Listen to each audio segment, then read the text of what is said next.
Welcome to this week's episode of The Modern Good. I'm your host, Busy Gold. Conscious Construction starts right now.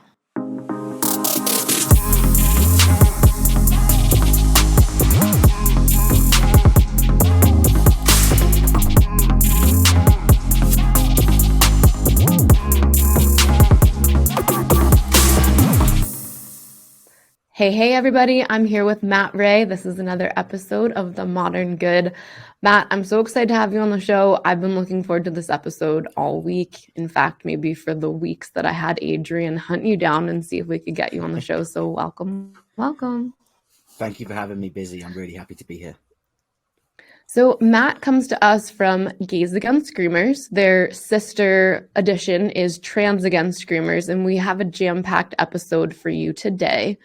I want to remind everybody here, in Break Method, we work with tons of communities that have dealt with sexual violence, sexual assault, molestation, grooming, you name it. And I want to make sure to be very clear before we go into this episode is going to be trigger central.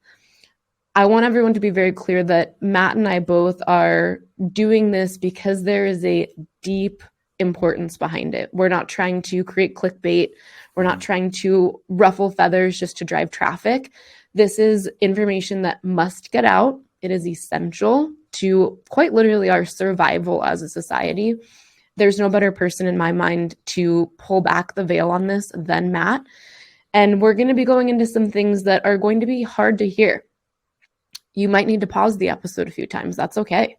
You know, I know when I first started to look into this stuff, it makes you want to throw up. But I truly believe that where we are in our moment in time, societally, historically, we need to rise to that occasion and move through the nausea and keep listening, keep looking. We can't just run away and say, oh, I don't really want to hear that. That doesn't really fit my narrative. We have an entire generation at stake. So, Matt, I want to first start with, why is it that this particular issue is something that called out to you and made you, as you said, want to put a target on your back? So I was in the community before, just exposing all the political corruption and things like that. And then when I started to see what was taking place in schools, and not just schools, but all the drag shows and children being dragged to them and things like this, it started really setting off alarms in my head, because the LGBTQ community has always been wanting acceptance, yet they are acting, and I don't mean all of them, I mean what I call the alphabet community, the ones that are pushing all this radical stuff. They are actually pushing people further away from acceptance by doing it. And children are developing mentally and physically, throwing all of this stuff at them, all this propaganda and ideologies, is going to create a generation of future adults who are extremely confused, especially now they're being told that gender is a social construct and they're ignoring biology. The kids aren't being taught the birds and the bees. They're also being sexualized. The curriculum that is being brought into schools is disgusting. The books that are being put in the libraries for children, it is getting to the point where there is an evident agenda to normalize pedophilia, and people within the community, and even people who aren't, because, you know, there are people who are parents and their kids are getting put through this. No matter who you are, people need to really start using their voice, because this is an attack and it is coming from all angles, and children cannot speak for themselves because they don't know what's happening to them. So it is down to adults to get loud against all of this. And I've never associated myself, despite being transgendered, I've never associated myself with the LGBTQ community, because I believe there is more to a person than their orientation or what they are.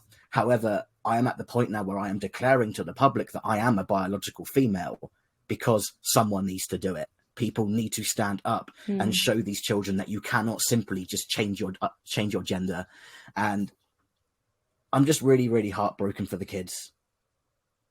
I can't put it into words. Rightfully so. One of the things that keeps coming to mind, and I'm wondering if you know exactly the time this is introduced, is that diagram. It's almost like a coloring book page, which would lead me to believe it's likely introduced very early, of the gender unicorn. Do you know at what age the gender unicorn is now actually being pushed to children in schools? I I haven't seen, but I know that they're now trying to say that children as young as 4 can be taught this stuff. I've seen all the WHO. Let me see if I can. I'm going to see if I can pull up a picture of this gender unicorn, because I actually saw this. So there's the gender unicorn, then there's the gender gingerbread man. I've seen the gingerbread And let's man. find out, when is this introduced?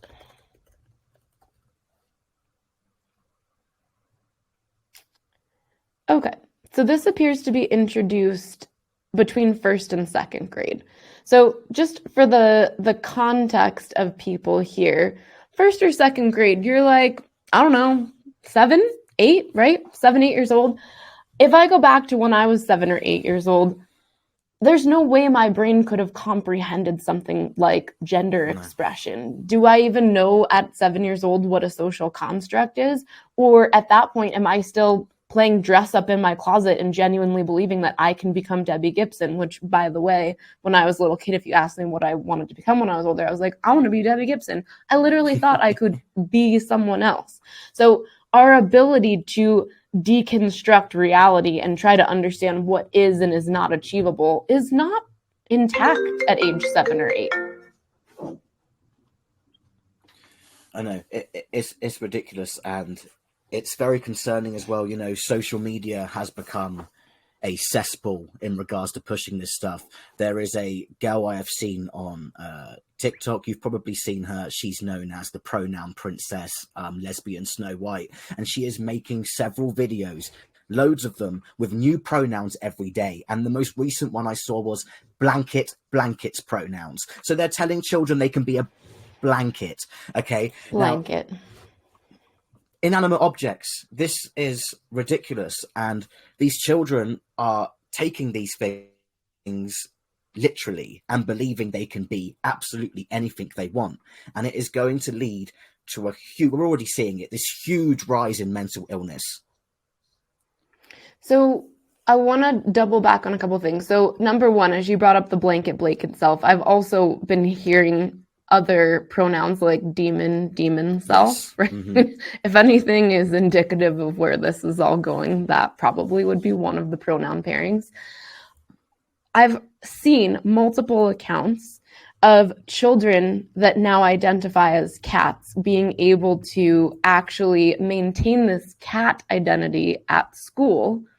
And now they are no longer required to speak their answers. They're actually able to meow. I hope that if there was one thing that maybe was a line in the sand that shows you maybe we've gone too far, I feel that being allowed to meow in a public school instead of answer a question about a test is probably too far. What are some of the most radical things that you've seen either in the media or news that people are now trying to pass off as completely normal and justified? Well, along with the cat thing that you said just now, I did see articles saying that some schools have been putting out litter trays for the kids that were identifying as cats.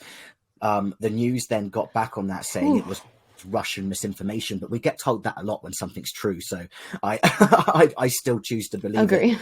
it. Another thing is they are now pushing in the schools as well that childhood masturbation should be taught from age 4. This is a WHO guideline. They're also going to be taught about good touch and bad touch. Now, this is very dangerous because that shows that, let's say, an adult, one of these predatory adults, approaches this child and touches them, but they think it feels okay. They are not going to tell their parents what is going on, and they're going to think it's all right. It opens the door to pedophiles to groom these children.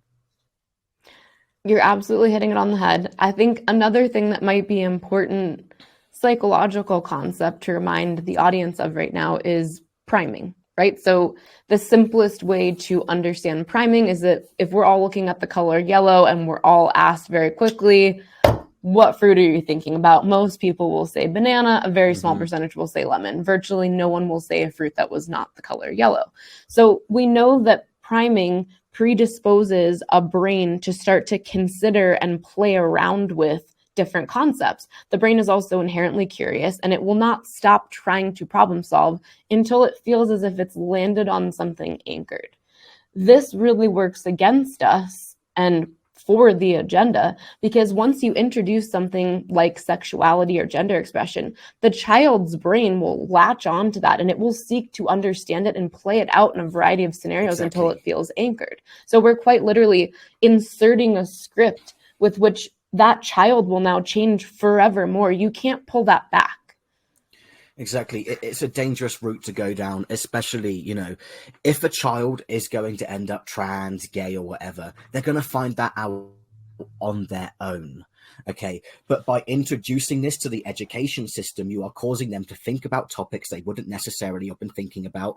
And it's also causing a trend. I've had parents reach out to me saying, hey, my 2 kids came up to me and told me they were trans. And when I asked them why they thought they were trans, they didn't know what it actually meant. And this is because you've got children now identifying in class with all these pronouns, and they're made to feel special because they have these pronouns. There was a teacher on TikTok who made this disgusting video where she said that one of her students in class felt safe enough to disclose his pronouns to her, and that she then told the whole class about it, and the rest of the class then disclosed their pronouns to her. So what she's actually done there is groomed the class into having pronouns, because she's obviously gone, look how brave he is. He's told me that he identifies as non-binary or something like this, and the rest of the class, obviously, children like that acceptance. They like to feel appreciated. So the others are going to go, oh, well, I am too, And she then had the nerve to take it one step further and call these children's parents unsafe. Now, is she saying that to the students? You just hit some really important things. So a couple things that really stand out there, and I think this is where we should likely go with this next, is not only are the teachers and the school system trying to nurture, if not insert, these sort of trans identity and pronoun terminologies, but they're intentionally, they might claim that they're not intentionally doing it, but they're intentionally creating a separation and a mistrust with the children's parents. So now they're weaponizing or demonizing the child's own family. So when they go home, the only safe party becomes the school system or the teacher. And I think if you look at the way children naturally, as you said, want to be accepted, really trans identity and pronouns is becoming, like in my day, the bell-bottom jeans that had the racing stripes down the side. Like, you weren't cool unless you had those bell-bottom pants. I'm really dating myself here, and like the platform Skechers, if anyone's out there. Unfortunately, trans identity now is like platform Skechers. That's really dangerous. We've now elevated trans ideologies as something to strive for self-acceptance and groupthink. It's a very, very dangerous place for us to be. Do you feel that this is happening throughout schools in the United States, or are there certain places that still seem relatively safe? I believe it is happening throughout schools. I think it's worse in the blue states. I see that it's being pushed a lot more there, although Arizona's a red state and it's also now having issues. This attack, though, on the family is widespread. And I've seen that California right now are also trying to put things in where children don't have to disclose, or the school doesn't have to disclose to the parents if their children are identifying a certain way. Now, this is really dangerous because, like you said, it is going to cause mistrust with parents. Kids spend more time at school than they do at home when they're younger. So think how much they're going to have this ideology programmed into them. And a recent thing that took place, I've got here, this was in Connecticut. Okay, we have a school nurse called Kathleen Cataford, who was fired for hateful rhetoric and values totally inconsistent with Connecticut's public school board district, because she revealed in a Facebook group that an 11-year-old student had been put on puberty blockers without parental consent, and that 12 other students were identifying as non-binary, again, without parental consent. That nurse got fired for telling parents what they have the right to know. And this is the alarm that needs to be sounded, because nobody is safe with this. This agenda is out for everybody, and parents really need to find out be 10 steps ahead of the exact curriculum their children are having shoved down their throats, because it's not as simple as math, English, science anymore. It is gender ideology. And if you look at recent reports, children are actually struggling academically right now. And this is probably part of the reason why, because instead of being taught things they actually need to know, they are having their brains filled with garbage that might not have necessarily even have been something they would have had to think about themselves in their own lives, because they could have just, not been trans, or they might not be gay, but instead they're having all of this forced down their throats, which is making them think about these things when they don't necessarily need to. So a couple of things come to mind. Just to contrast what it appears is happening, not only in blue states, but it seems like public school at large. I work with teens that have been presenting with behavioral problems, suicidal ideation, gender dysphoria. That's what I do for a living. And this certainly seems to be occurring in all public school systems, even in my experience in red states. So I'm going to contrast this with a recent experience that we had with our son's school. So our son is 8, I believe. Yeah, he's 8. He's about to turn 9. He's 8. And they had a school dance coming up. He goes to a private school, by the way. And of course, for him, it became this like, oh, well, I want to ask a girl to the dance. Everything was about asking girls to the dance. And of course, there are natural expressions of curiosity and maybe like the bud of some sort of sexual desire early on, but there's a way to nurture that and create firm boundaries around it in a way that allow it to blossom and grow in a healthy way rather than corrupt that toward a narrative, right? Like what we've been talking about. Yes. So in this scenario, right, my son definitely would probably tend toward being a bit more girl crazy. He likes attention. So for him, he's like, oh, well, I'm going to ask all these girls out. And his teacher actually sat him down and said, hey, Zev, for this dance, we're in 3rd grade. We're really focusing on building friendships. You can be friends with another girl. Hey, you can even think another girl's really cool and really like her and think she's pretty. But in 3rd grade, it's important that we focus on friendships and just friendships. So no one's inviting people to the dance. This is just a dance for friends. It continued. So then the teacher actually sat the whole class down and was like, listen, it can be normal to have crushes, but when you're in 3rd grade, those crushes can mean that you might want to be partners for a school exercise, but we're still not going to be inviting friends to a dance. We can talk about that when you guys get to high school, but for right now, focus on friendship. This is a great way to not just, make someone feel that they're invalidated for having feelings for somebody else, but instead help them identify, okay, maybe this is what those feelings mean, and maybe this is what I can do with these feelings in a positive way. I mean, if more schools did that, I think we'd be living in a very different world. Do you agree? I agree 100%. That is actually a really great way of teaching what she did there. I like that. Right. So when he came home, it wasn't like he was down in the dumps, like he got shamed or anything, because I'm certainly not in any way, shape, or form, a proponent of shaming kids for their natural feelings that come up and natural curiosity. And I think this kind of speaks to something we talk about a lot on this show, which is this reactive pendulum swing. It's like we're either puritanical, everyone's wearing turtlenecks and we can't talk about sexuality at all, or we're seeing unfold exactly what we're experiencing right now, which is absolutely about to thrust us collectively into the pits of hell. So I would love, go ahead. I did not mean to interrupt you. No, I was just going to agree with you. We are heading in that direction really fast.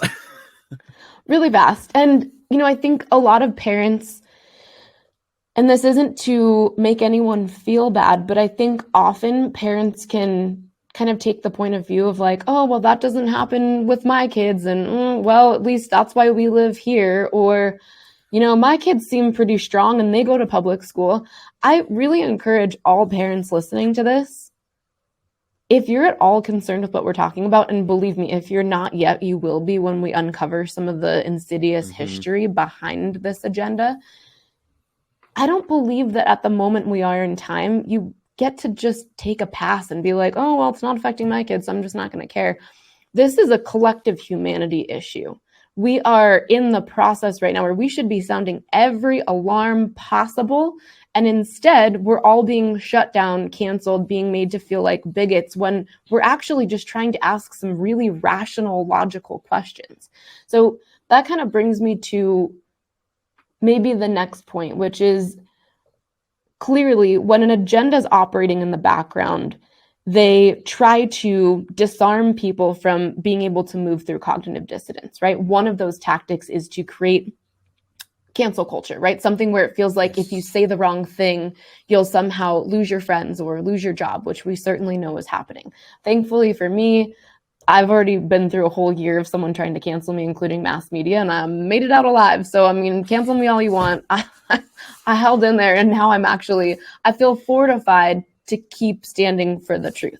So it gives you the if drive. those of you out there are afraid of getting canceled, right? When you come out the other side, you're like, sweet, that wasn't so bad. And you realize that all the people that ultimately needed to kind of go through that threshold with you, we all popped out on the other side, even more empowered to stand firmly rooted in the truth. So we've got all these structures that they're using to try to make us go into fear instead of actually feel empowered to move through cognitive dissonance. When you are this well coordinated and you've got every system pushing the same message lockstep, you've got the same educational pieces being disseminated through every single area, from big pharma to the education system to therapy, right? Every single system here is lockstep. You have to realize that that means something coordinated took place. This doesn't happen accidentally. And I really hope people can sit with that for a moment, because this isn't coincidental. We didn't have this equally disseminated in all areas of the system at the same time. This is proof that an agenda is operating behind the scenes. Absolutely. Matt, what agenda is this and who is behind it? It is the agenda to normalize pedophilia, and it was originally begun by Alfred Kinsey and John Monnet. And it is ramping up so much right now that it's getting to the point where society is headed to an unrecognizable cesspool.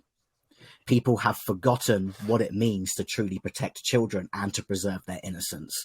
If anyone even just takes a look at the WHO's guidelines that have been introduced now to kids from ages 0 to 4, they would be horrified. It is all completely sexual. The stuff is worse than what I was taught when I was about 15 years old in school.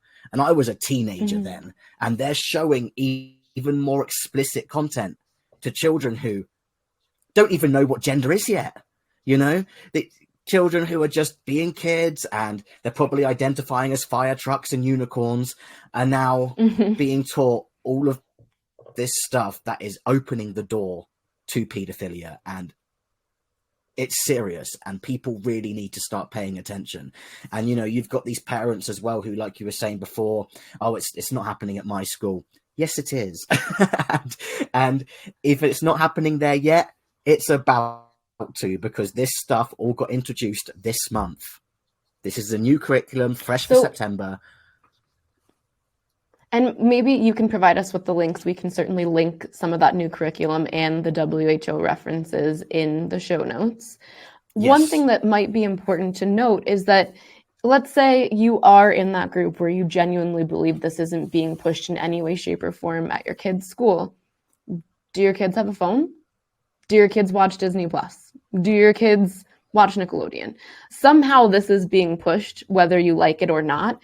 And the degree to which this is actually being pushed is so coordinated and subversive that you really could miss it if you weren't actually being trained in what to look for. And they're doing this very intentionally. TikTok is the worst. It is the worst. We do not let our kids on TikTok. But here's a reminder to everybody, which my husband and I found out the hard way. There's a new trend where you actually post TikToks to Pinterest as pins. So now TikTok is slowly starting to eat away at Pinterest. So what used to, in my mind, be this creative platform where I was like, oh, we'll let our daughter use Pinterest. All of a sudden, my husband was like, did you see Zeb's phone the other day? And I was like, okay, we've got a problem. Pinterest has been infiltrated, y'all. So I want to dig into the history of Kinsey and John Money. However, before we go there, because you referenced it a little bit, and I think it's important for the audience to understand a little bit about your background. Obviously, you mentioned that you are a trans person. Can you give us a little bit of a background on how that came to be, what decisions were behind it, and how you see yourself perhaps as distinct from what is currently unfolding right now? Sure. Okay, so I first felt like I was transgender from 5 years old. so I was young. I spoke to my mum about it, and when I was 5 years old, she laughed. She would. I was 5, you know. she was like, "Don't be silly." Mm-hmm. And then as the years went on, throughout my puberty and stuff, I still felt the same way. And my mum started taking me a bit more seriously then, but she made it very clear to me that if I was going to do anything about it, I had to wait till I was an adult. And being a kid, I thought she was the most evil person in the world. Like, I thought she was stopping me from being who I wanted to be and all of this.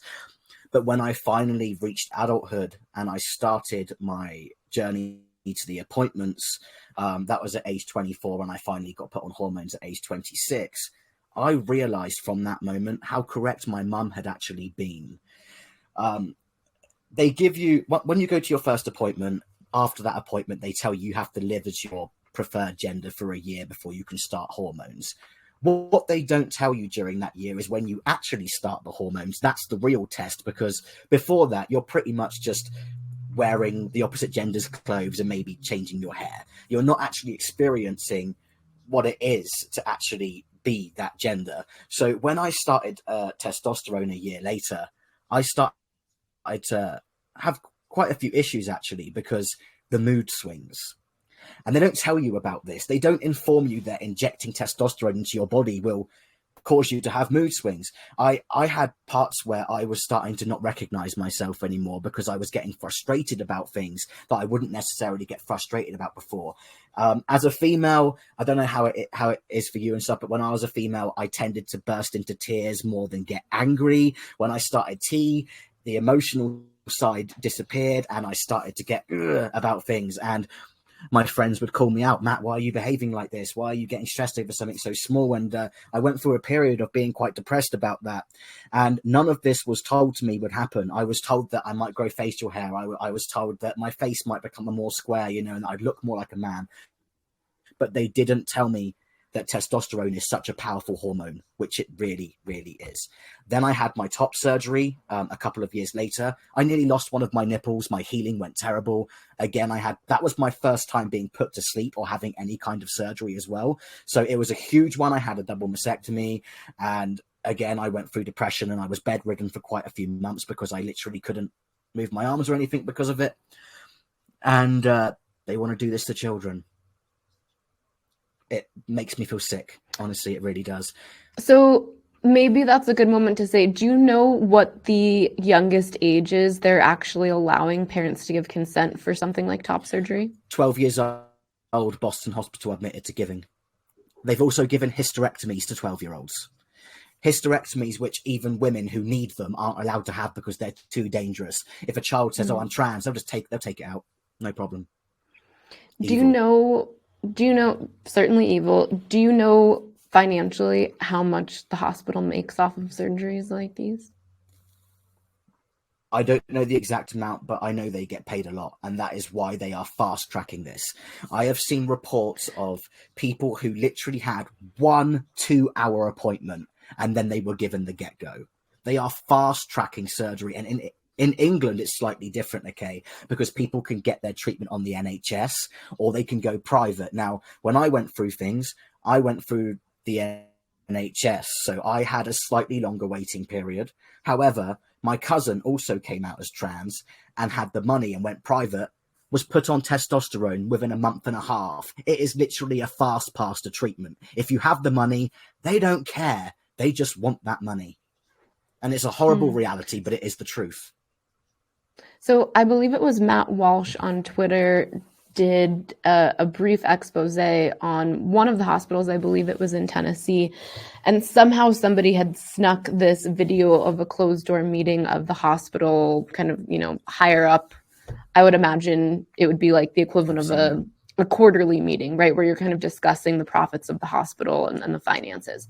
And this particular person, I won't name them, but this particular person made it very clear that they make nearly $1 million off of one person and they're continuing surgeries all the way through to the point of gender reassignment.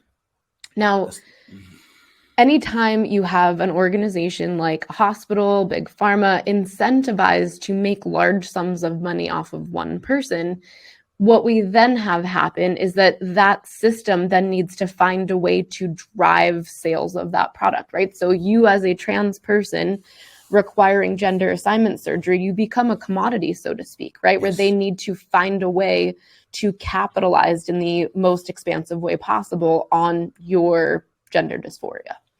So we've seen now that there are explicit calls to market this surgery more, right? If they build all the infrastructure, if they bring on the surgeons, they are then incentivized to grow the inflow of clients or patients needing these gender reassignment surgeries.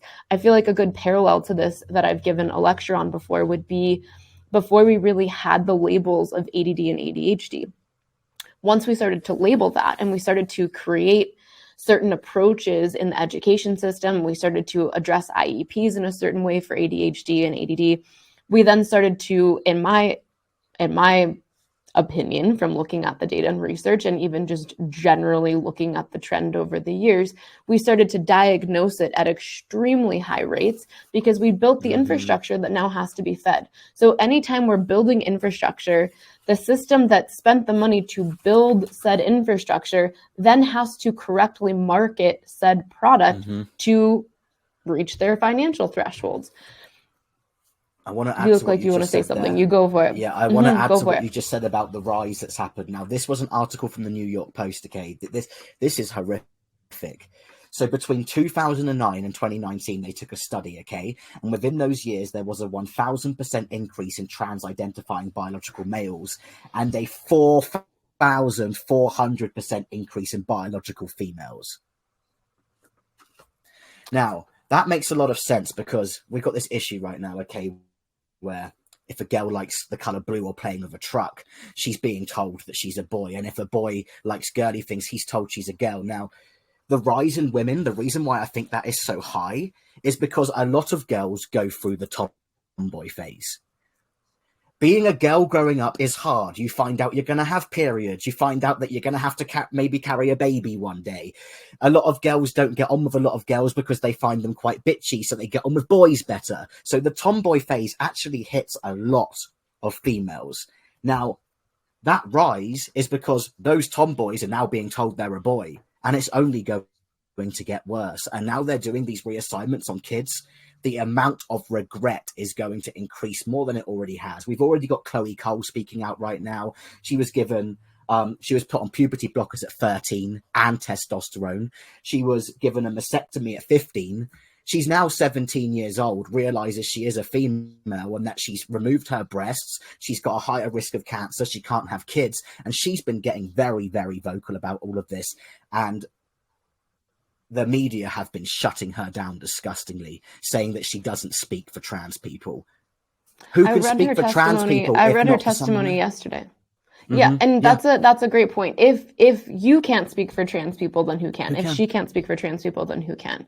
And I think she's been through it, and I think again this goes back to there's clearly an agenda behind this, because if we actually had the best interest of human beings at the forefront, we would, of course, want to consider adverse reactions. We would want to look at the long-term effects of something like this and make sure that we are treating the human being, we're treating the heart of the human being rather than like ushering through this really terrible agenda, primarily to make money, but I would say secondarily, because really, if we look back since the beginning of time, there's been a pedophilic agenda always operating beneath the surface. And I feel like maybe that's even for a secondary episode, but it doesn't matter. You could look at Greek times, you can look back as far as Babylonian times. There is a clear, distinct pattern of pedophilia trending toward government and the elite throughout time. So we can't really discount that exists. What we can look at right now is how can we try to see where that connects to what we're currently experiencing, how laws are being made, how information is being controlled and manipulated, to try to see what their next step is, And I think that's kind of where I sit right now, is like, we're already here. People already didn't speak up fast enough or see this coming down the pipeline. I know we've been talking about on this show actually for probably 3 or 4 years. Mm.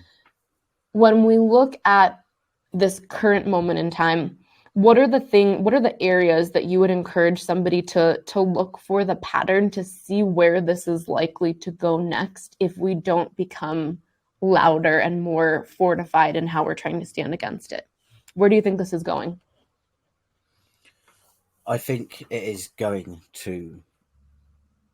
I really think they are going to lower the age of consent. I think that's what their primary goal is. I think they're trying to remove the stigma from being a paedophile. I've already seen posts from these people who identify as MAPs, and they're saying things like, soon the stigma of being a paedophile will be gone and we'll be able to be who we are openly. Like, these people actually think that their time is coming. They actually are getting to the point where, you know, a few years back, paedophiles would have kind of stayed in the dark. But now, because of the way things are going, these people actually, they're a protected group. And it's evident, you know, just look at what's happened with Gays Against Groomers. We have been exposing the grooming taking place, and we're the ones who have been silenced. Whereas the people who are pushing all of this insanity towards the kids, that they're being given a voice. I saw recently as well that this transsexual woman who had raped 2 9-year-old girls and killed them has now been made a left-wing hero who has a platform in prison and makes blogs for the prison from there. And they don't say all this stuff that this person did. No, they just say, look at this feminist, incredible work being done here, when he literally killed 2 9-year-old girls and rapes them. This is After where we're raping at. them. Yeah. Yep, predators are literally being given pedestals, and they're being given a voice. And anyone who tries to protect children is having their voice completely taken away. The agenda is to open that door for pedophiles, and it's very close to being opened. We're at the point now where it's now or never in stopping this, because we are this close to it finally being enabled. It's terrifying. I absolutely agree. So if you've been watching the show for a while, on the episode The New Deviants, I look at what's happening today through a sociological lens. And we talked about how typically when deviance begins to occur, it can, in some cases, shift things for the positive, like a Rosa Parks, or it can shift things toward the negative, like what we're seeing right now. And in general, deviance is used to normalize some set of behaviors. It typically begins with social norms, like what we're experiencing right now. But the end result of it is to actually shift mores, which are social norms that are encoded into law. So it would make sense that that is where we are trending. One of the things we also talk about on that episode, if anyone feels like they need to go back at a refresher, this is a great one to really try to look at what we're talking about from that sociological perspective, is this idea of a natural deviance spiral. It is part of humanity for us to enact certain forms of deviance to test our boundaries and see where we naturally evolve as a society.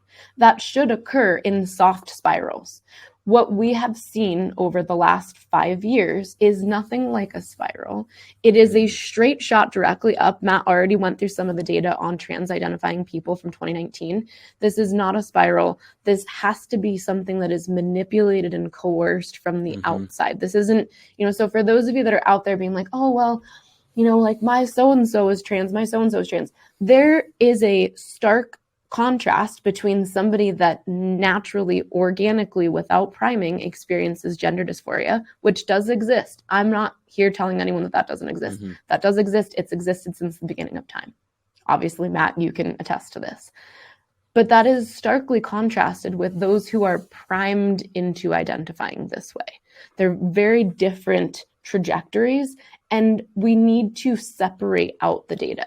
So I have a few clients that have been trans identifying as you described from early childhood ages, and some of these are now in their 40s, 50s, and 60s. So this would have predated any of this agenda pushing that we're really describing. So I want to be very clear that I believe both of us, and I'm certainly not going to speak for you, Matt, on this, but I believe that there's some solidarity on this. I'm not against trans people. I genuinely love and have empathy and respect for all human beings, no matter what.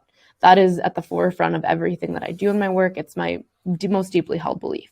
Now, there is a way for us to be enabling and priming somebody into an identity that will fracture all of humanity.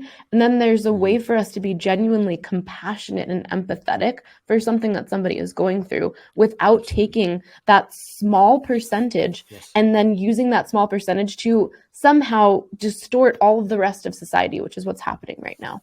So, Matt, from your perspective, how would you kind of draw those defining lines between somebody from 10, 20, 30 years ago before this was really put into action as an agenda?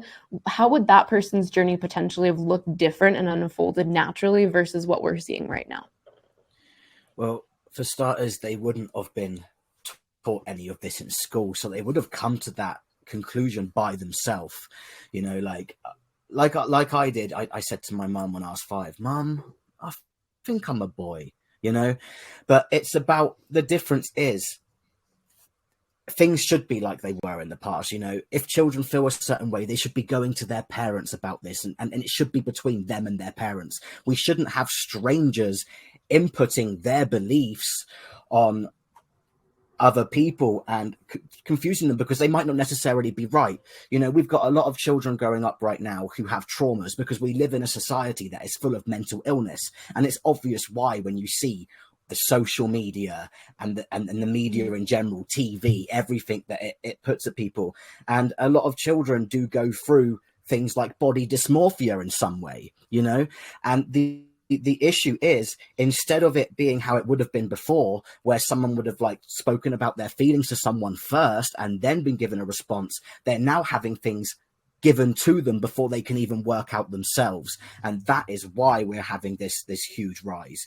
So many of these females, out of that 4,000%, they could have, if things were different than they are now, they could have grown up a few more years and been like, I was just going for a really rough phase. But now, because it's being put in front of people's faces so quickly, they're not given that chance to really contemplate things, and they're being led by other people's opinions.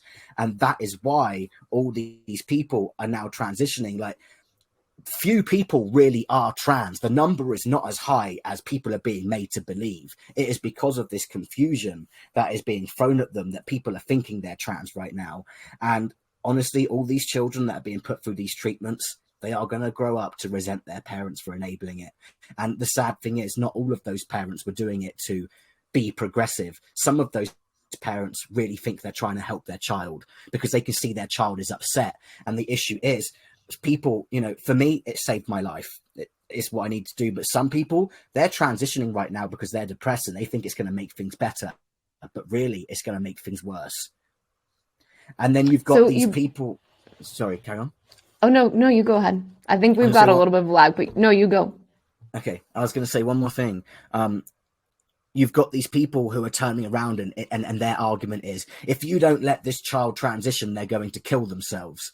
That's a really horrible thing to say, because, to be honest, some of these people are going to kill themselves because they made the wrong decision. Because going back from transition is a lot harder than going through it.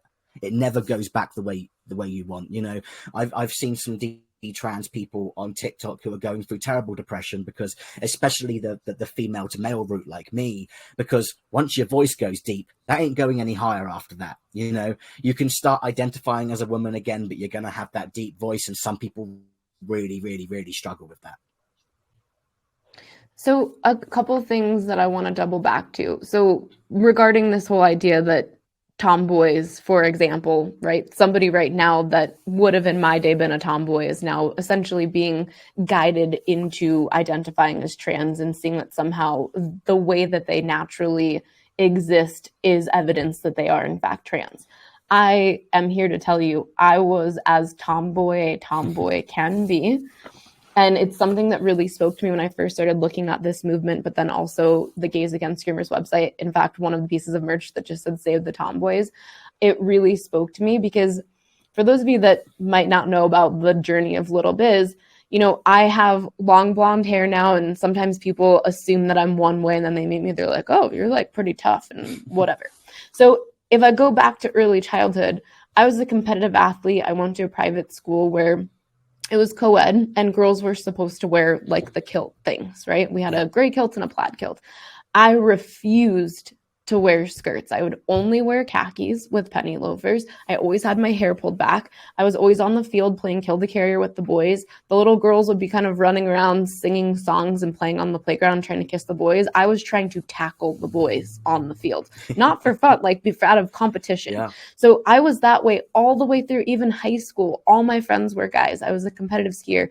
I genuinely put on makeup for the first time in my life when I was 21 years old. And I had a friend, shout out Larissa if you're listening to this, that had to sit there and try to teach me like literally how to be a girl because I was that dissociated from really thinking of myself in those I was just busy. Like this is just who I was. I didn't think of myself in any sort of terms other than this is just who I was. I dressed kind of like a skateboarder.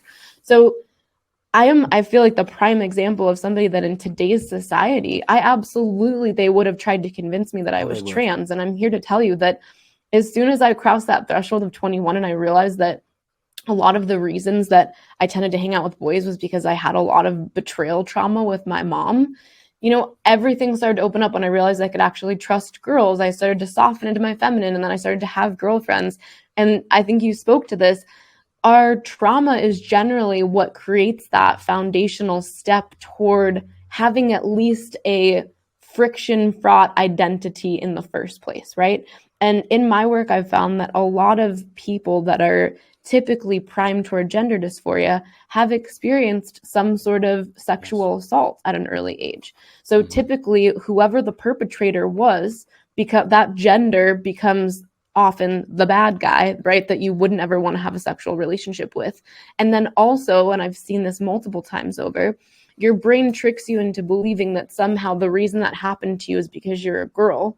So being a boy is actually safer. So then you dislike men, but you also want to become a man. This is what I see the most in my practice. And I'm curious on your thoughts here about the correlation between sexual assault or molestation to some degree and potentially some of these kids being more susceptible to being groomed into a trans identity. I actually agree with you completely. I've actually had a lot of male to female trans approach me and tell me that they were abused when they were younger and they feel like that's what led to their femininity. There's also the situation, it doesn't apply to everyone, but it is a recurring thing where some people have internalized homophobia where they're too scared to be gay, so they transition because they think it would be easier. That's not everyone, but it definitely is a thing, and it would be wrong to ignore it. Like some people want to pretend that's not a thing. It is. It definitely does happen. It seems like it would be a thing. It definitely is. But the sexual abuse, I have seen studies as well that show that it is a lot more common in the male to females, but whether that means that the FDMs aren't speaking up about it as much, I don't know. Okay, and FDM is, what does FDM stand for? Female to male, which is what I am. Got it. Okay, so I want to give the audience a working definition for groomer before we continue on into some of the deep, dark history. What is a groomer, and how do you feel that that term really describes what we're seeing transpire right now? A groomer is an adult who develops a positive relationship with a minor, and sometimes the parents too, in order to open the door for sexual abuse. They gain their trust. That is a groomer, which is why it is ridiculous that the media are now trying to say that groomer is an anti-LGBTQ slur. That is not true at all. That is not what it means.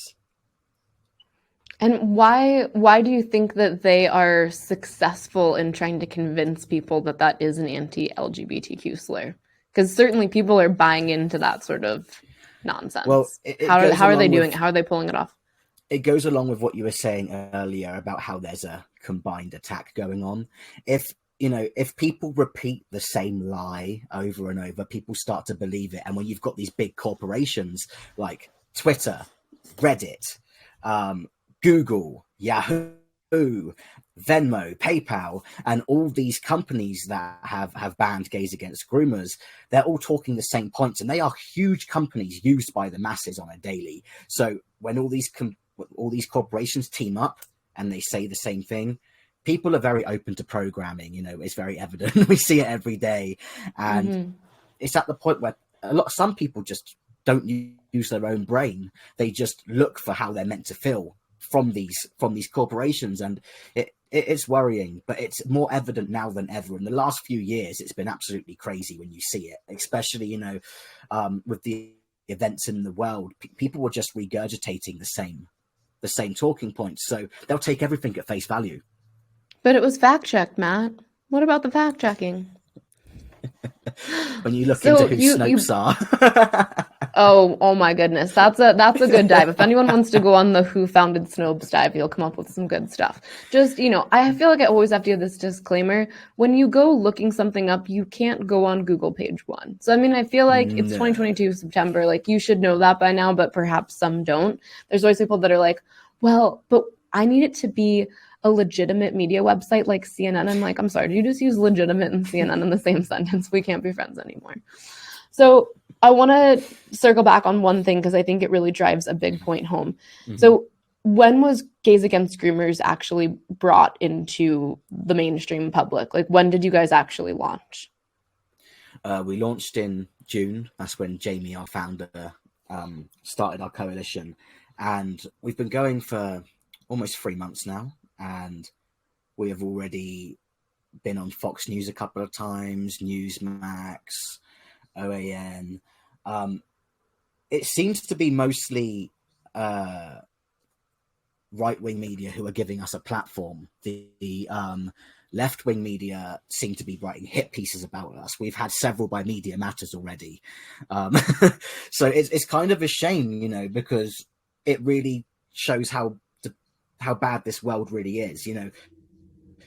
Protecting children should be a common ground that everyone can agree on, but apparently it's now been made a political issue. Like when I've spoken out about the surgeries, and I've even said my own situation, how I nearly lost a nipple and it didn't go very well, I've been told I'm making right-wing talking points. Now, since when was protecting kids a right-wing issue? I think everybody should be wanting to protect kids. They are innocent. It's the same as animals. Animals and children represent innocence to me. Okay, so they need protecting. So how someone can look at this blatant mutilation of children and either say it's not happening when there's literal pictures of it happening. I've seen pictures of really young kids who have had top surgery and they're butchering these children, and it actually breaks my heart. And doctors actually flaunting pictures of it on social media, being like, posing bragging after their surgery, bragging about doing it. It's unbelievable. Oh yeah, there was this female doctor surgeon who was bragging about yeeting the teats. That was her words. And she's on TikTok now. All of these medical professionals, the ones pushing this stuff, seem to be on TikTok. Now, I don't know about you, but personally for me, if I found out my doctor was on TikTok, I probably wouldn't want them as my doctor. And that kind of goes back to this idea of marketing, right? If we know that TikTok is one of the primary areas of consumption of this sort of trans indoctrination, of course it makes sense that said doctors would also have a presence on TikTok, right? Because it's a self-feeding system. They're not going to go get on a platform where they know their prime demographic for, financial gain isn't, right? They're only going to go where their demographic is. They're just describing these procedures as if they're the start of a fairy tale and that's going to make people's lives so much better. And that's not true. Like for some, I'm not saying for everybody, like I said, for me, transitioning saved my life, but I was an adult. When I think of how hard it actually was going through it, if I was a kid, I wouldn't have been able to handle it. I wouldn't. And I can honestly say that, it's very traumatic on your body and your mind. It's a very big decision to make. And children, especially when you're seeing these 12-year-olds being given these treatments, 12-year-olds are in no way ready for this. And at 12, if it made you act irrationally or have that much of an emotional change from pre to post hormones, kids that are already struggling to assemble their identity naturally, right? Like just from age roughly 8 to 12, that's, you know, the primary formation of our identity anyways, where it's complicated no matter who you are, right? You don't know Yes. how to, you know, not act weird around friends. You're trying to figure out what ways you can express yourself in a way that are liked or not liked, and try to really get clear on who you are. Not to mention, we've all, I mean, my daughter's 12, and as soon as puberty starts hitting, no matter what, emotionally, they turn into a little bit of a basket case. It leaves with like some sort of up and down throughout the month. If you throw external hormones on top of that, like you're really doing that kid a disservice. Childhood and teen years are hard enough. Throwing in surgeries and hormones, you're making it nearly impossible for that child to actually have a normal life moving forward. I know that we're kind of progressed in this agenda. Do you know any data or statistics on suicide rates post-op at this point, knowing that obviously we're not very progressed in the agenda so far? Do you know anything about current suicide rates? Honestly, I don't know the exact one for that, because they're trying to silence these statistics. They will tell you the ones if you don't let your kid transition, but they won't tell you what happens when they do. But if all you have to do really to kind of figure it out is look at the amount of new detransitioners. You know, there's a group on Reddit now with over 40,000 members in the detrans group, right? And they're making out that detransitioning is rare. 40,000? I don't think so. That's an alarming number. How would somebody in the audience go try to look up some of the information on detransitioning? What would be the keyword search terms to really focus on to look up detransition? First step is ditch Google. And I know this company has also become... Yeah. This company has become slightly corrupt as well, but I'm still getting good sources on there. Use DuckDuckGo. Honestly, DuckDuckGo, even though it's been bought out a bit, it's still being honest with the results. That's how I got all my information on Kinsey and stuff, so I did deep dives on there. Google won't tell you anything apart from how amazing these things are.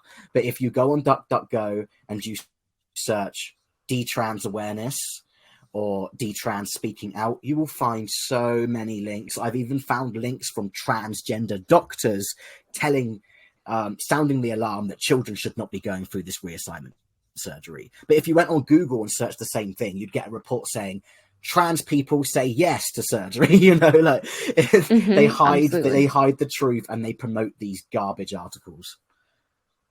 So we have referenced it a few times on the show, and we definitely want to start off by jumping into a little bit about Kinsey.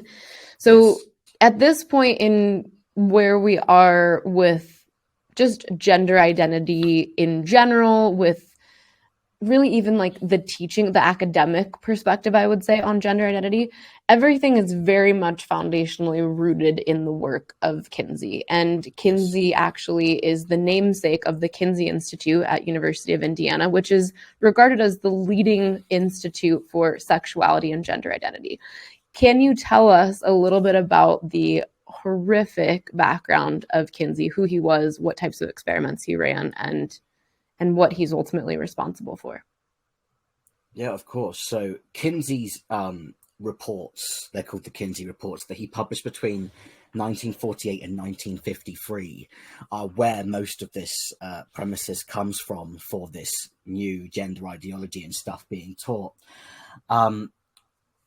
In 1949, I've got some stuff here, Kinsey actually testified before California's General Assembly Subcommittee on Sex Crimes and urged them to liberalize sex offense statutes. He also argued to grant immediate parole to suspected child molesters, warning that societal hysteria does more to children than the actual molestation. And his exact words were, "It is difficult to understand why a child, except for its cultural conditioning, should be disturbed at having its genitalia touched, or disturbed at seeing the genitalia of other persons, or disturbed at even more specific sexual contacts." Now, this links into the WHO stuff I was saying earlier about how they're talking about this good and bad touch. And the ages 0 to 4 for that kind of teaching, because what he's done there in 49 is basically claimed that child molestation is beneficial and that children should be open to touch. And we're seeing that in our curriculum right now. That is literally coming into play. Kinsey actually documented 17 hours of sexual crimes from a 63-year-old paedophile at the time named Rex King. He published much of King's data in sexual behavior in his reports, the Kinsey reports. And this is really deep, so trigger warning before I say it. During the book Sexual Behavior in the Human Male, there were tables summarizing King's attempt to bring to orgasm boys aged 2 months to 15 years. And these were this wasn't, we're not talking like one baby. This was an actual study. I'm gonna put study in air quotes, because what sort of horrific thing would be done here? Yep. So in the first one, there was the human male and human female. Okay, now these were actually children; they weren't adults. The men interview was 5,300 males, and the women was around 8,000, and most of these were children. So we're not talking small numbers here. This isn't like, I think sometimes when I've had these arguments with people on the left, they'll find ways to minimize or excuse. There's no minimizing or excusing this. These are thousands of kids that were actually molested in the name of science. This is a man, a doctor, who actually witnessed and recorded a prolific pedophile sexually molest kids and never report them to the authorities, while simultaneously trying to claim, and does so in all of his books, that children are inherently sexual, and the only reason incest is illegal is because of social construct, and that really incest is beneficial for kids. Yes, Kinsey actually also took data from other pedophiles and financially compensated fathers who were sexually abusing their own children. So I want everyone to just have a moment. I find myself, I get so angry talking about this that like it makes me want to cry. My shoulders get tight. I'm so upset right now. I work with victims of sexual abuse and pedophilia and do all day long, every day of my entire career. And when we look at something insidious like this, that actually we know for a fact, like you can go look this up, he is directly tied to all of the curriculum that's being used in your kids' schools. He's being directly quoted and cited and actually regarded as like the godfather of modern day sexuality by the entire left-wing establishment. If you can't hear this stuff and then find some serious problems with the fact that they've chosen to align with a man like this and chosen to hide or try to distract you from his true past, like I don't know how to even have a conversation with you past that. Where, Matt, can some of these people go to start to look for some of this? I do have some links that I'm going to throw in the show notes. Where can people go dig into some of this horrendous information? Again, go on DuckDuckGo and type the truth about Kinsey. Also look into his infamous Table 34, because there he literally recorded the age of these children, 2 months being the youngest, how long the abuse was going on for, and how many orgasms they apparently had. And the worst part is, he said that the way he knew the 2-month-old had an orgasm was because they were in pain and they were vibrating. So this man is a monster. Absolute Just monster. want to say that. He's an actual monster. And for those of you that are hearing this and you're mad, let me make you more mad. Hollywood actually made a movie glorifying this man and making a mockery of this whole thing. And, a fan favorite of a lot of yours, Liam Neeson, actually took this role, which I don't know that I can ever actually look at him the same ever again. Neeson, doesn't it? It really does. I mean, you would, in order to take on a role like that, most of these actors, especially if they're method actors, they would look into the background of the character they're playing to actually take on this role. I mean, you essentially have to be giving your approval for all of this atrocity. It's unbelievable. One of the worst things about it is that in the movie, it actually mentions the child thing, but it shows him being disgusted by it. Completely opposite to what actually the world of inversion that we live in today. So obviously the Kinsey thing is incredibly horrific, and you can certainly go take a look at the Kinsey Institute for Sexuality and Gender Studies. It's a real thing. It's at the University of Indiana. Clearly no mention of the fact that he both witnessed and conducted pedophilic experiments on babies as young as 2. Yes, he was known to use Let's dig into and stopwatches to track what was going on. He actually timed this abuse. So I think if, a lot of you might maybe think of names like Hitler, Stalin when you think of pure evil. And, certainly those things are true. But to me, this idea that somebody would intentionally do this to a baby, like I honestly can't imagine anything worse. It makes me sick, feel very hopeless in society. And I believe that we are going through a transition right now where we've been very destabilized by the powers that be, that there has been and likely has always been an agenda running behind the scenes. But I do think that a lot of us are coming into an awareness and perhaps a fortitude where we're willing to actually stand up for what's right when maybe things haven't quite been bad enough and we've all been operating in a bit of complacency.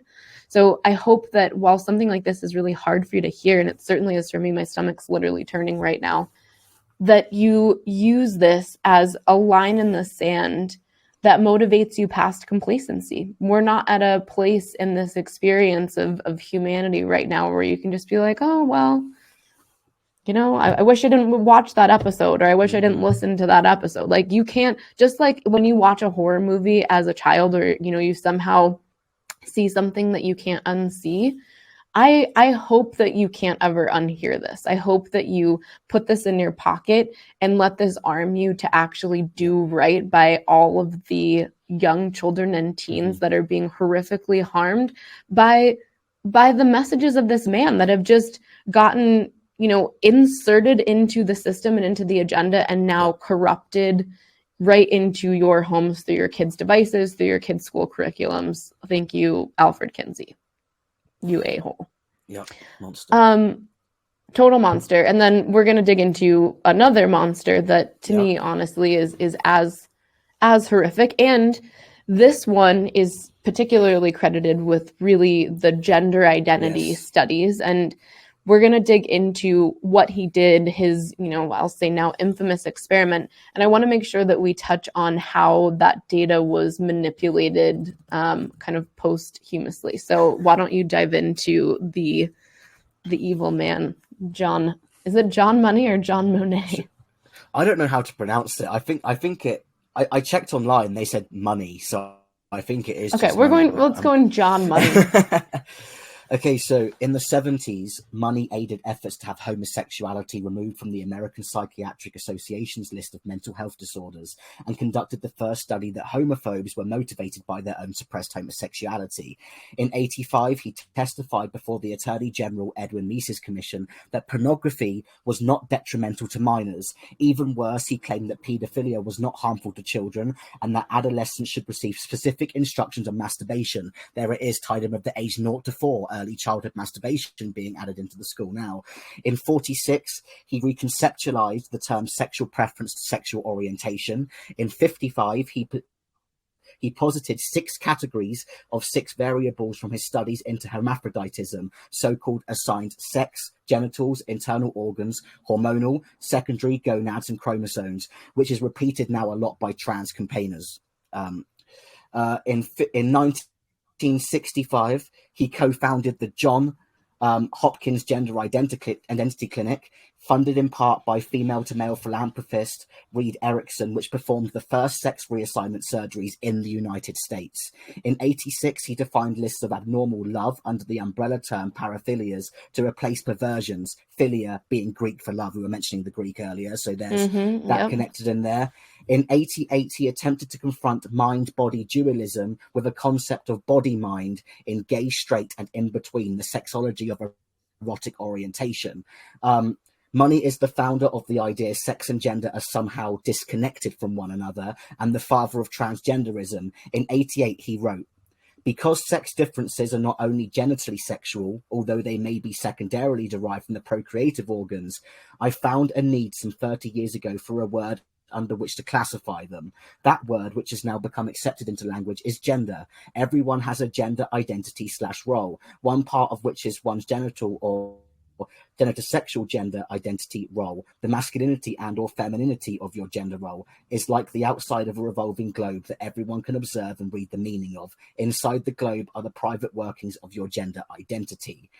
His description of the role humans perform was all those things that a person says or does to disclose himself or herself as having the status of boy or man, girl or woman, respectively. It includes but is not restricted to sexuality in the sense of eroticism. Gender role is appraised in relation to the following: general mannerisms, deportment and demeanor, play preferences and recreational interests, spontaneous topics of talk and unprompted conversation and casual comment, content of dreams, daydreams and fantasies, replies to oblique inquiries and projective tests, evidence of erotic practices, and finally, the person's own replies to direct inquiry. So he was the one who launched all of this. He is behind all of the gender ideology taking place today, and he is also pro-paedophilia, as we saw from the statement above. Now, his very famous experiment that he did on the twin boys is certainly, I would say, an etiology or a starting place of what we're experiencing today. I want to kind of jump into that and hopefully cover how that information was skewed, distorted, as often studies are, to actually promote the agenda that we're now experiencing. John Money is part of an experiment that was done on two twin boys. One of the boys had a circumcision gone wrong.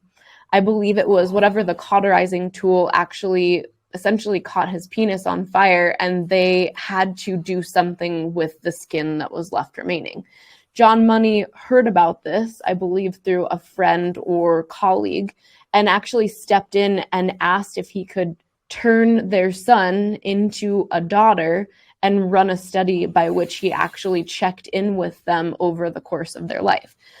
If you look at the study and how it was used to promote gender reassignment surgery and gender expression in today's society, he makes it look like it was a huge success.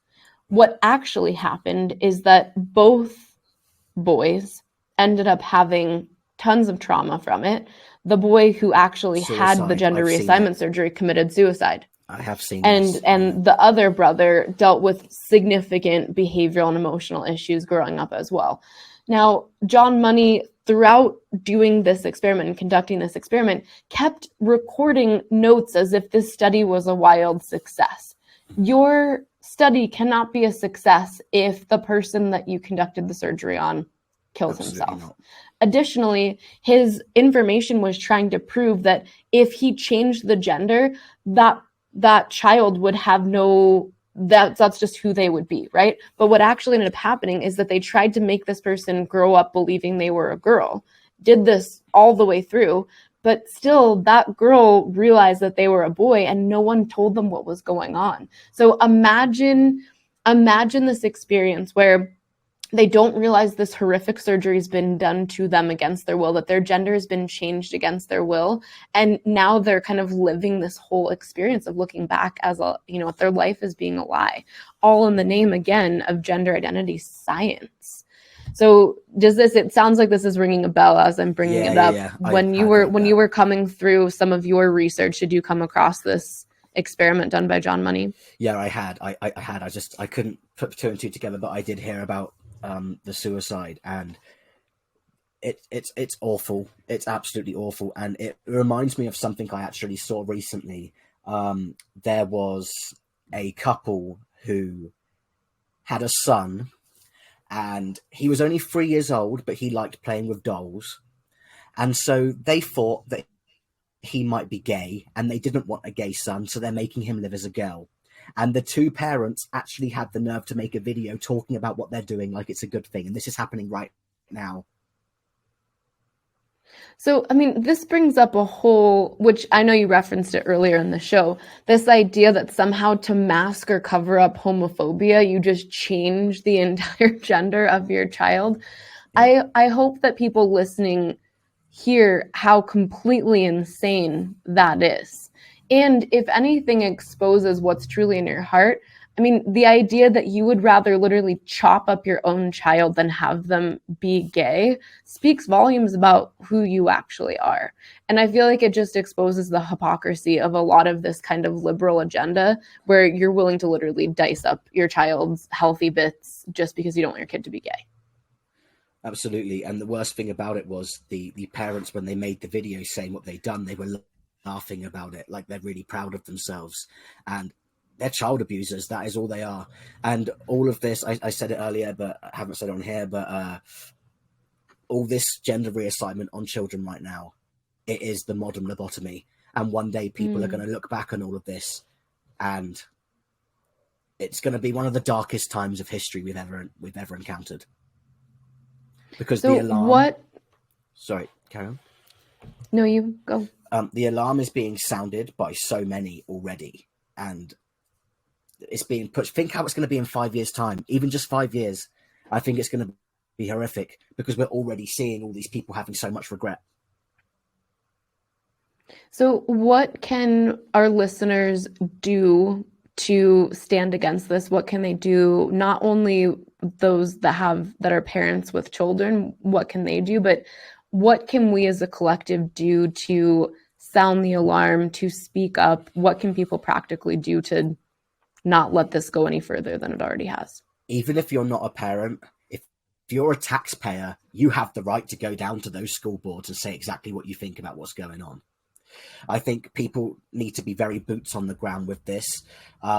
Social media is a good way as well, just speaking, it gets around people. But I think to really hit them where it hurts, people need to get down to the school boards. A member of our coalition, Gays Against Groomers, Mario, recently went down, and his video blew up so big. He was invited onto Fox, and he said amazing stuff.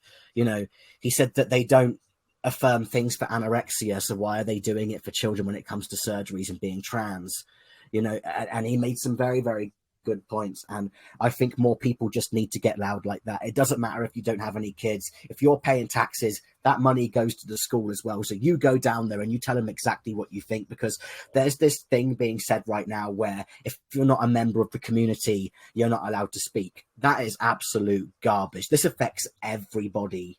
It affects everybody. And the parents who are being told because they're not LGBTQ, they can't speak up.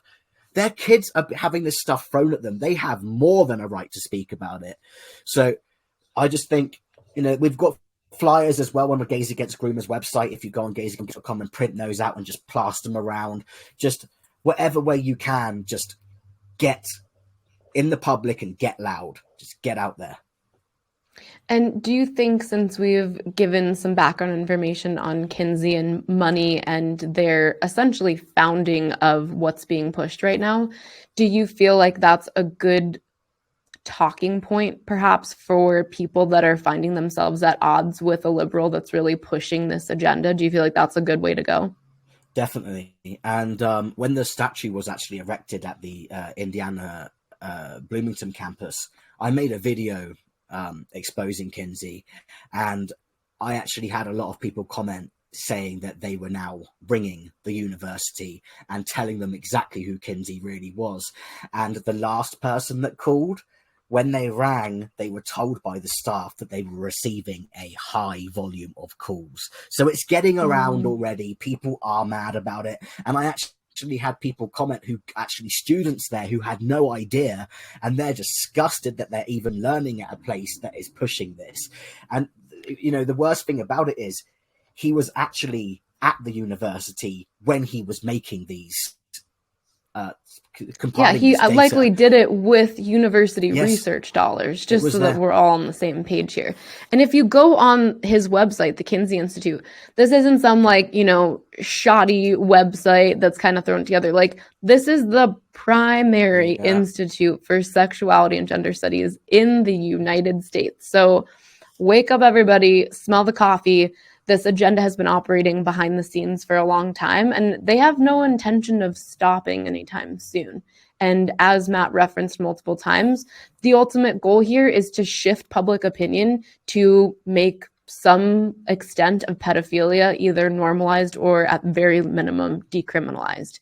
So whether you have kids or not, you should be genuinely concerned about this. And I kind of always feel like going back to this place, and it's always bothered me how many people are vegans because they don't want to stand for this idea that animals somehow get, harmed in the process of either, extracting their milk, or even they won't eat honey because the bees, right? There are all these different facets of vegans not wanting to support animal cruelty, yet you support late-term abortion, yet here you are supporting all of these things that we're talking about right now. If you are going to stand that hard line that you are a vegan, which, listen, that I support you and your choices, but if you are so steadfast in being a vegan because you don't want to harm animals, you need to care about babies. You need to care about, elementary school kids. You need to care about teens. This is going to affect an entire generation, and you can't stay silent and sip your, vegan oat milk latte. This is not the time for that. Absolutely. And it just seems like a lot of people have been really pacified to all of this as well. Some would rather say it's not happening than actually look and see it clearly is. And others seem to think it's a good thing. I saw a video of a guy was walking around California asking people what they thought about kids going to drag shows. And the responses were just ridiculous. Now, I've been to drag shows in the past, but we can all agree, I think, that the main theme of a drag show is normally sexual, that it's not child-friendly whatsoever.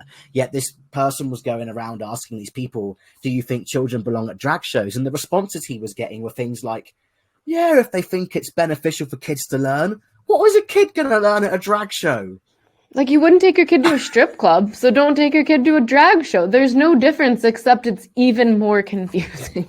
I saw some video of a drag show at a school where a male dressed as a female was wearing literally an outfit that you would wear at a strip club, and the kids were putting dollar bills in their G-string. I don't care what argument you try to make, you'll never be able to justify that is in the child's best interest. What rational argument could you possibly bring to the table? Yeah, and then I saw a flyer for another apparently kid-friendly drag show, and the drag queen's name was Anal Leakage. Sorry? At what point That's a wrap, friends. We're gonna end on anal leakage. I'm sorry, but I don't know how that and kid-friendly do not go together. No, they don't go together. And I think, again, as we start to wrap this show, undoubtedly for now until Matt and I do like 10 more episodes together. Oh, I'm up for that. Let's maybe remind everybody that, you are going to be called a bigot and a racist and a homophobe and all these things by standing up for what we've been talking about. No doubt you will, right? I mean, as Matt was mentioning, this idea that you if you aren't this community, you can't speak for this community.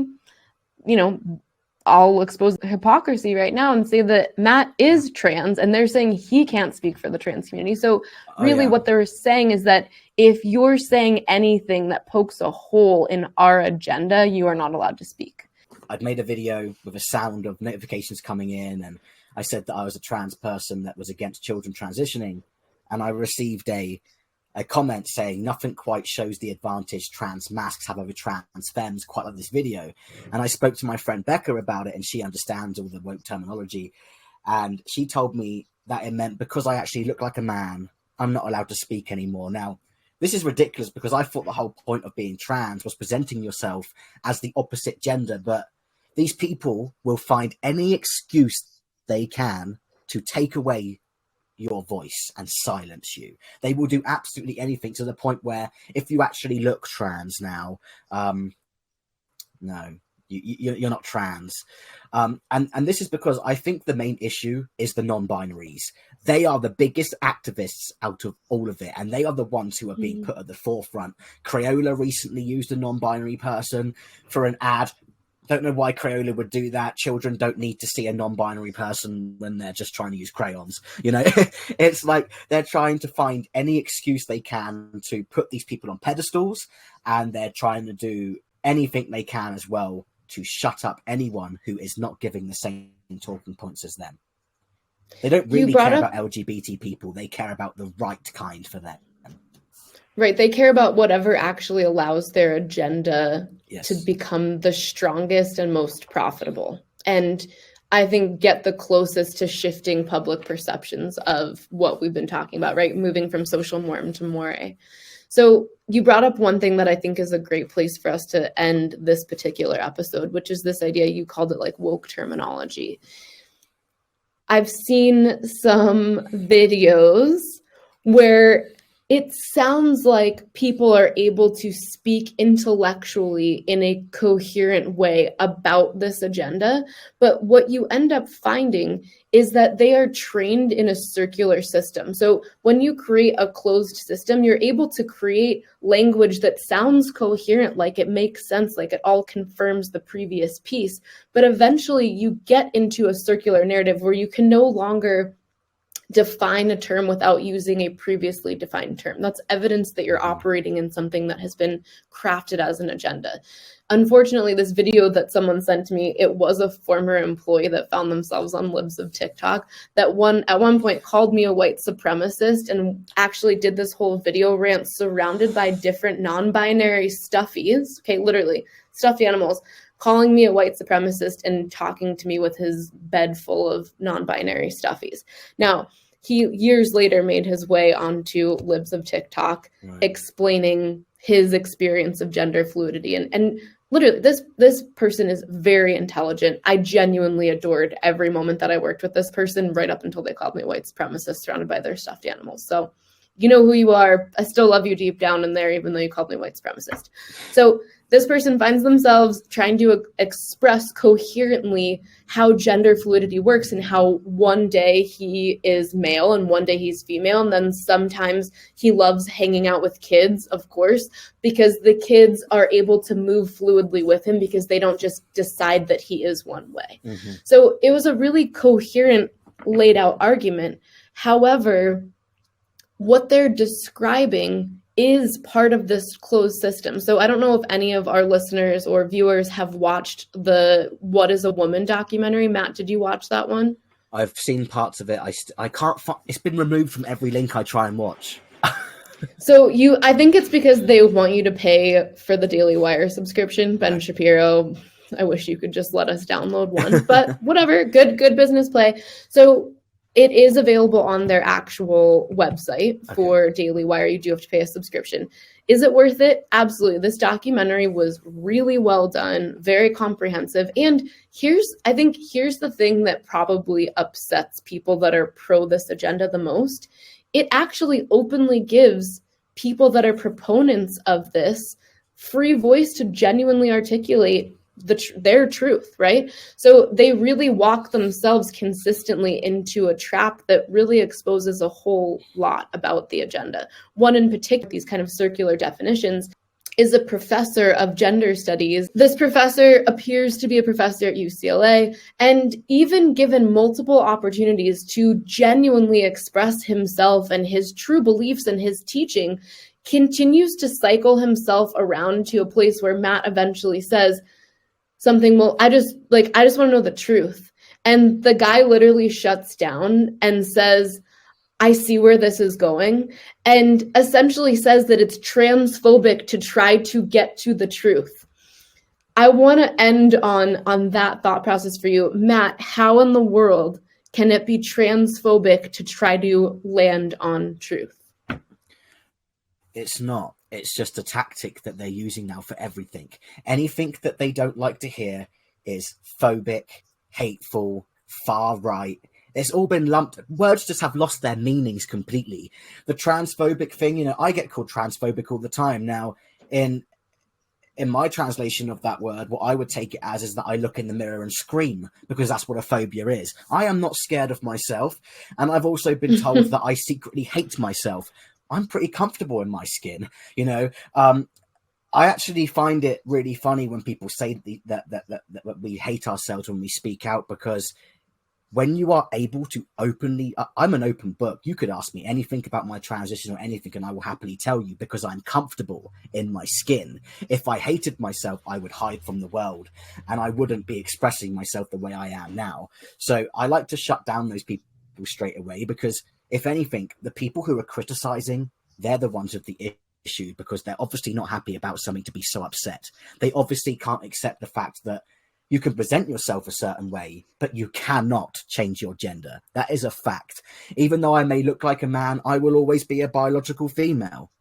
You can't change that. You can change your body parts, like chop them off and stuff, and do all the other things that you want to do, but your body really wasn't built for that, and it probably will come with health risks. Well, it will for a fact. Even testosterone comes with health risks. Quite a lot of them. It makes your heart rate faster, 3 times more likely to have a heart attack and things like that. So these people, I think a lot of them are struggling with trauma, especially the older trans people who are calling the truth hate. Like I said earlier about how when I was younger, I thought my mum was really mean. As an adult, I matured and I took away from that mindset. But I think the people who are attacking the truth, the older people, are the ones who are still playing that victim mentality that they had when they were younger. They haven't let go of the trauma. A lot of it is trauma-based. I really think so. Yeah, and almost very self-centered in approach, right? It's self-centered to only think of your experience and then let that be magnified and then become everybody else's experience. And I think when we look at this elevation of victim society in general, that is what's happened, right? Everyone that has perceived some sort of victimization have rallied together and formulated these distinct political groups or ideologies to then make it blanket for everybody, when the reality is that doesn't actually, I think, cover the masses. It actually speaks to a minority, and now we are priming the minority into a majority experience that is not accurate. I mean, victim mentality is elsewhere. It's praised, and that's why a lot of people have it. I mean, look at shows like the X Factor, for example. If you go on there and just sing, they're not really interested. But if you tell them a big sob story, you're immediately given this platform. Victim mentality is encouraged in our society, and that is why we've got a lot of people who love playing the victim. It's so true. So Matt, definitely want to have you on the show again. What is the best way for our audience to find you, to connect with you, and what they can do to maybe support areas that you are really passionate about? Amazing. Okay, so I'm on Instagram as It's Matt Rey, the same on Twitter. On TikTok, I'm still Matt Rey. And then obviously you've got our coalition, Gays Against Groomers, which is spread out across Instagram, Twitter, Truth Social, Telegram. And then we've got our sister coalition we've just launched called Trans Against Groomers, which I'm also a part of.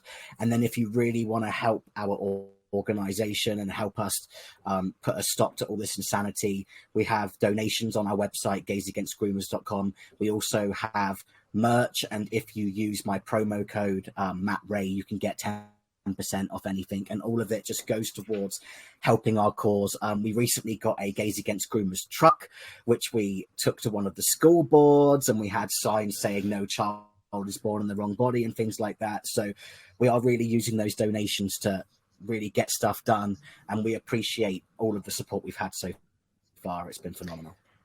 And for everybody that is going to look it up and can't find It's Matt Rey, R-E-Y, right? Yeah. Yeah, because I think a lot of people would immediately go R-A-Y. I want you to find this wonderful man.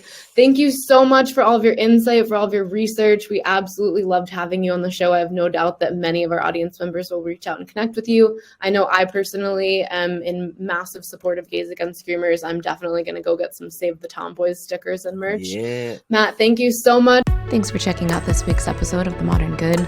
For more information on Break Method, head over to breakmethod.com, and to check out my workshop and teaching schedule, busygold.com. I'll see you next week.